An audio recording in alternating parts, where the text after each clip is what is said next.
Now we're gonna go into flexibility. And so let's start with flexion and extension of the toes.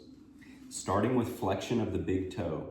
One of the easiest ways to do this is just to pull that big toe in and apply a little pressure to it. So I would say a ton of weight. Most of my weight is on my off leg. And I'm just letting that joint space open up a little bit in the big toe. You can hold this for 30 to 60 seconds. And then you can also do flexion of the four little toes. So this is more of like a rolling out kind of. Ooh, and I get a nice good stretch all the way up through that ankle from the toes.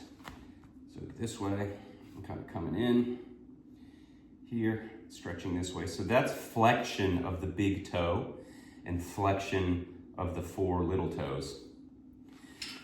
You can also do a standing version of extension, which is just like this. I tend to do this with just all the toes at once. I guess you could bias one side and kind of get the big toe a little more and then lean to the other side and get the little toe. My favorite way of stretching this adds a little bit more weight from a half kneeling position. So here. So if I'm, or not a half kneeling, but just a low kneeling position. So from here, I'm getting full extension through the arch of the foot, through all the toes, and I can sit in this position for 30 to 60 seconds, or even more, up to 5 minutes or so, just getting comfortable being in that position. And similarly, we can work on extension of the ankle by sitting back this way.